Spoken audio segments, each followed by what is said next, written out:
আজ শুক্রবার, পবিত্র জুমার দিন।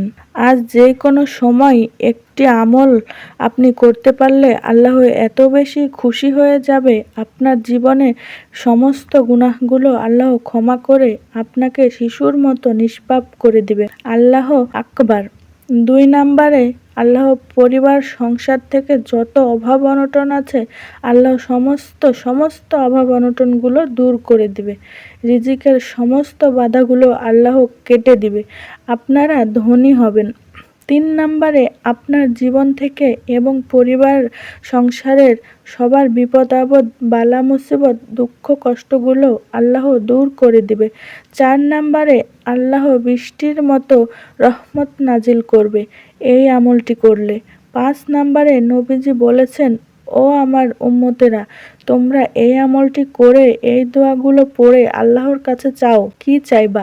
যা চাইবা তাই পাইবা। যেই দোয়া করবা সেই দোয়া কবুল হবে, মনের আশা পূরণ হবে। আল্লাহর আরশে আজিমের মধ্যে দোয়াটা চলে যাবে। আল্লাহ আকবার। তাহলে প্রিয় দিনী ভাই এবং মা ও বোনেরা, পবিত্র জুম্মার দিন শুক্রবারে দিনে অথবা রাতে যে কোনো সময় একবার এই আমলটি করলেই হবে ইনশাআল্লাহ। তাহলে অবশ্যই আমলটা কিভাবে করবেন আপনাকে সেই নিয়ম কানুনটা জানতে হবে। একদম সহজে নিয়ম কানুনটা আপনাদেরকে বলে দেব। গভীর মনোযোগ সহকারে কথাগুলো শুনবেন ইনশাআল্লাহ। প্রিয় দিনী ভাই ও বোনেরা, কপাল খুলে যাবে এই শুক্রবারের আমলটি করতে পারলে। ভাগ্য পরিবর্তন হবে। আল্লাহর কাছে ২ হাত উঠে আমলটি করে যা চাইবেন তাই পেয়ে যাবেন। যে দোয়া করবেন সেই দোয়া কবুল হবে। আপনার মনের আশাকে আল্লাহ রব্বুল আলামিন পূরণ করে দিবে। আল্লাহ আকবার। নবীজি বলেছেন, আল্লাহর কাছে চাও। এই আমলটি করে রিজিক চাইলে আল্লাহ রিজিক দিবে। ধন সম্পদ চাইলে আল্লাহ ধন সম্পদ দিবে। ধনী হতে চাইলে আল্লাহ ধনী বানাবে, বড়লোক বানাবে। মনের আশা পূরণের জন্য দোয়া করলে আল্লাহ মনের আশাকে পূরণ করে দিবে। নবীজি বলেছেন, এই আমলটি করলে আল্লাহ এত বেশি খুশি হয়ে যায়, সাথে সাথে আসমান থেকে রহমত নাজিল করে, সাথে সাথে আপনার গুনাহগুলো ক্ষমা করে দিবে, সাথে সাথে আল্লাহ আপনার প্রতি সন্তুষ্ট হয়ে যাবে। আল্লাহ আকবার। এই আমলটি শুক্রবার রাতেও করতে পারেন, দিনেও করতে পারেন, কোনো সমস্যা নেই। কারণ শুক্রবার কিন্তু খুবই দামি একটি দিন এবং শুক্রবার রাত দামি একটি রাত। নবী করিম সাল্লাল্লাহু আলাইহি ওয়াসাল্লাম শুক্রবার রাত এবং দিনের ব্যাপারে বলেছেন। হাদিসের কিতাবের মধ্যে এসেছে, কোনো মুমিন মুসলমান যদি জুমার দিন শুক্রবার অথবা জুমার রাত শুক্রবার বৃহস্পতিবার দিবাগত রাত্রিতে যদি কেউ কোনো মুমিন মুসলমান মারা যায়, তার কবরের মধ্যে আযাব হয় না, তাকে আল্লাহ বিনা হিসাবে জান্নাতের মধ্যে দিয়ে দেয়। কবরের মধ্যে কোনো ভয় নাই তাদের জন্যে। আল্লাহ আকবার। তাহলে জুমার দিন এবং রাতে মারা গেলেও লাভ, কারণ খুবই সম্মানিত দিন। আল্লাহ নবীজি বলেছেন, জুমার দিন শুক্রবার গরিবের হজের দিন, সপ্তাহের মধ্যে শ্রেষ্ঠ দিন। জুমার দিন এমন দিন, আল্লাহ জুমার দিনের নামকরণ করে একটি কোরআনুল করিমের মধ্যে সূরাকে নাজিল করে দিয়েছেন, সূরাতুল জুমা নামকরণ করে দিয়েছেন। এই জুমার দিন শুক্রবার অনেক ঘটনা আল্লাহ ঘটিয়েছেন অলৌকিকভাবে। হযরতে আদম আলাইহিস সালামকে আল্লাহ রাব্বুল আলামিন জুমার দিন শুক্রবার বানিয়েছেন। আদম আলাইহিস সালামের দেহের মধ্যে রূহ ফুৎকার দিয়েছেন জুমার দিন শুক্রবার। তিনি কথা বলেছেন, সেজদা করেছেন জুমার দিন শুক্রবার আল্লাহকে। আদম আলাইহিস সালামকে যখন জান্নাতের মধ্যে প্রবেশ করিয়েছিলেন আল্লাহ জুমার দিন শুক্রবার। গন্ধম ফল খাওয়ার অপরাধে জান্নাত থেকে যেদিন বের করে দিয়েছিলেন সেই দিনটাও ছিল জুম্মার দিন শুক্রবার। ১ বছর নয়, ২ বছর নয়, ৭৫০ বছর পর্যন্ত কান্না করেছিলেন, একটি দোয়া পড়ে আল্লাহর কাছে ক্ষমা চেয়েছিলেন।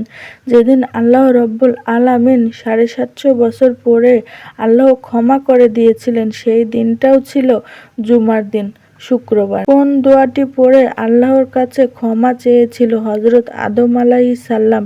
একটিবার দোয়াটি পড়ুন। দোয়াটি হলো রব্বানা জালামনা আনফুসানা ওয়া ইল্লামতা গফির লানা ওয়া তারহামনা লানা কুনান মিনাল খসিরিন। আশা করি পাঠ করতে পেরেছেন। এই শুক্রবার এমন দিন, দুনিয়াকে আল্লাহ যেদিন ধ্বংস করে দিবেন, কিয়ামত সংগঠিত করবেন, এই জুম্মার দিন শুক্রবার। জুম্মার দিন নবীজি বলেছেন, আল্লাহর কাছে দোয়া করলে আল্লাহ খালি হাতে ফিরায় না, দোয়া কবুল করে।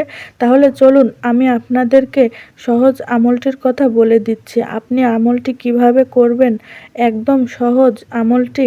আপনি শুক্রবার রাতে অথবা দিনে যেই কোনো সময় আমলটি করতে পারেন। আমলটি করতে হলে সর্বপ্রথম অজু করে আমলটি করলে সবচেয়ে বেশি ভালো। অজু ছাড়াও আমলটি করা যায়, তবে অজু সহকারে করলে বেশি ভালো হয়। আপনি আমলটি করতে হলে সর্বপ্রথম অজু করবেন। অজুটা নবীজির সুন্নাহ তরিকা মতো করতে হবে। অজুর শুরুতে পাঠ করতে হবে বিসমিল্লাহির রহমানির রহিম। এভাবে আপনি বিসমিল্লাহির রহমানির রহিম পড়ে অজু শুরু করবেন। অজুটা সুন্দর করে করার পরে, অজু করার পরে আপনি কালেমায়ে শাহাদত একটিবার পাঠ করবেন। নবীজি বলেছেন, অজু করার পরে কালেমা শাহাদত পাঠ করলে ৮ জান্নাতের দরজা আল্লাহ খুলে দেবে। আপনি যে কোনো জান্নাতের দরজা দিয়ে যে কোনো জান্নাতে প্রবেশ করতে পারবেন। আল্লাহু আকবার। তাহলে আপনি অজু করার পর কালেমায়ে শাহাদত কিভাবে পাঠ করবেন শুনুন আমার সঙ্গে একটিবার।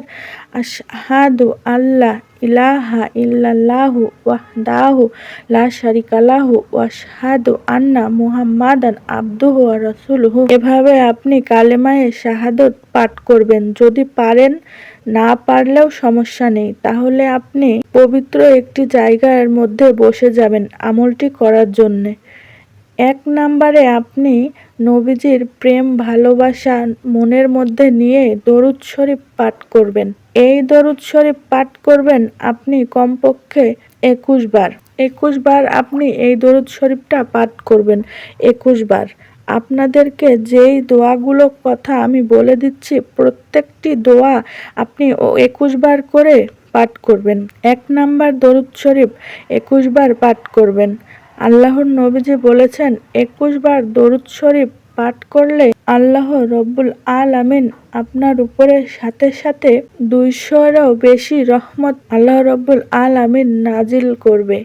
২১০টা রহমত আল্লাহ রব্বুল আলামিন আপনার উপরে নাজিল করবে। ২১০টা শুধু তাই নয়, ২১০টা গুনাহকে আল্লাহ আপনার আমলনামা থেকে কেটে দিবে এবং ২১০টা নেকি আল্লাহ আপনার আমলনামার মধ্যে লিখে দিবে এবং একজন ফেরেশতা আপনার দরুদের হাদিয়াটা নিয়ে নবীজির রওজা পাকে পৌঁছে দিবে। নবীজি আপনার নাম ধরে আল্লাহর কাছে রহমতের দোয়া করে দিবে।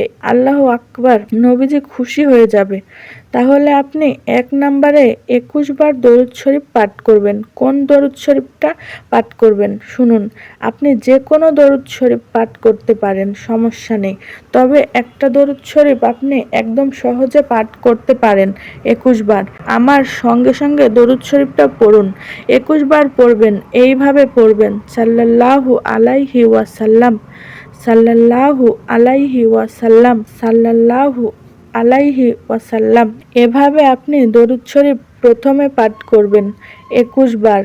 এভাবে যেভাবে বলে দিয়েছি, ২ নাম্বারে আপনি ইস্তেগফার পাঠ করবেন ২১ বার। জীবনের সমস্ত গুনাহগুলো ক্ষমা হওয়ার জন্যে, নিষ্পাপ হওয়ার জন্য আপনি ইস্তেগফার পাঠ করবেন।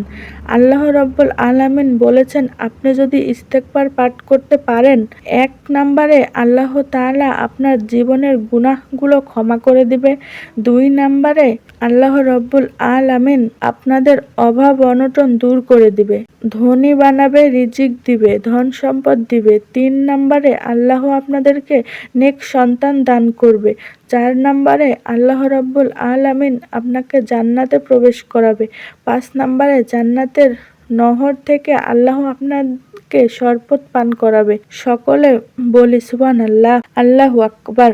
তাহলে আপনি ইস্তেগফার পাঠ করবেন ২১ বার। কোন ইস্তেগফার পাঠ করবেন শুনুন। আপনি ইস্তেগফারের দোয়াটা পাঠ করবেন, আস্তাগফিরুল্লাহ, আস্তাগফিরুল্লাহ, আস্তাগফিরুল্লাহ।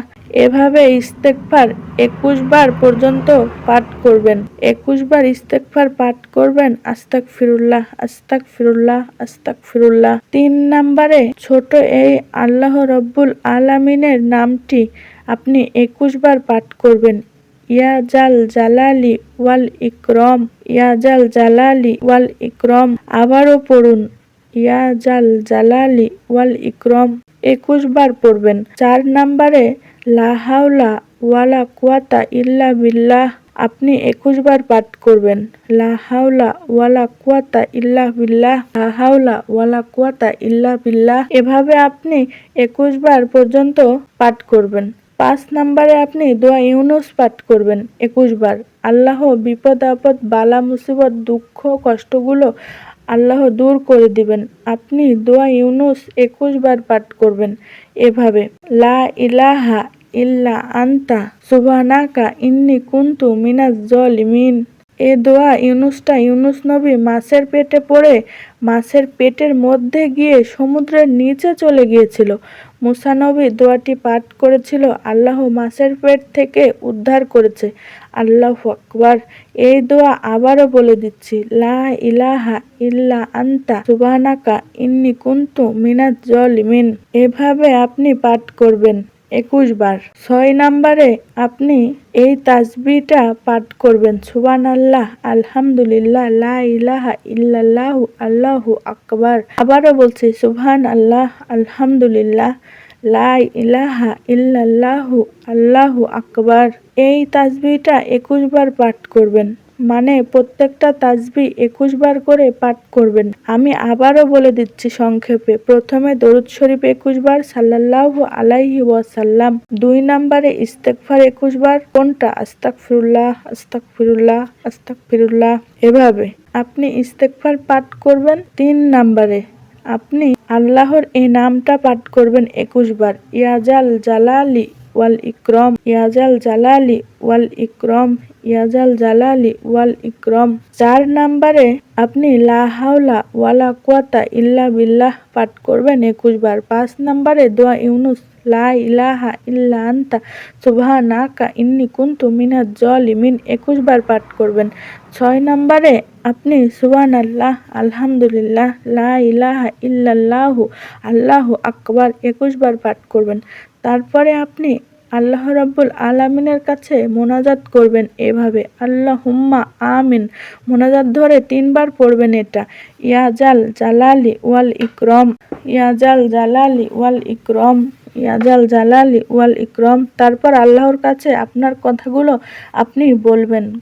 কোনো বিপদে আছেন, কোনো সমস্যা, পরিবার সংসারে কোনো অশান্তির মধ্যে আপনি আছেন, আপনি আল্লাহর কাছে মন খুলে বলবেন এবং আল্লাহর কাছে সবার জন্য দোয়া করবেন। পরিবার সংসারে সবার জন্য, আপনার জন্য, সবার জন্য দোয়া করবেন। এভাবে আপনি আমলটি করে দেখুন, ইনশাল্লাহ একবার আমলটি করলে যথেষ্ট কপাল খুলে যাবে। সঠিকভাবে আমলটি করতে পারলে ভাগ্যটাই পরিবর্তন হবে। আল্লাহ এত বেশি খুশি হবে, আপনার জীবনের যৌবনের সব গুনাহগুলো আল্লাহ ক্ষমা করে নিষ্পাপ করে দেবে।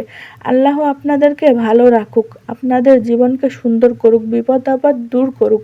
জীবনে একবার হলেও মক্কা মদিনায় যাওয়ার তৌফিক দান করুন। সকলে কমেন্ট বক্সের মধ্যে লিখবেন আমিন। ভিডিওতে একটি লাইক দিবেন যারা কমেন্ট বক্সের মধ্যে আমিন লিখে দোয়াতে অংশগ্রহণ করেছেন, ও আল্লাহ তাদেরকে তুমি লক্ষ লক্ষ টাকার মালিক বানাও, সবচেয়ে সুখে রেখো, আমিন। আজ এ পর্যন্তই। আবারও অন্য কোনো ভিডিওতে দেখা হবে ইনশাল্লাহ। সেই পর্যন্ত আপনাদের সকলের সুস্বাস্থ্য আল্লাহর কাছে কামনা করে আজ এখানেই বিদায় নিচ্ছি। আসসালামু আলাইকুম রাহমাতুল্লাহি ওয়া বারাকাতুহু। আল্লাহ হাফেজ।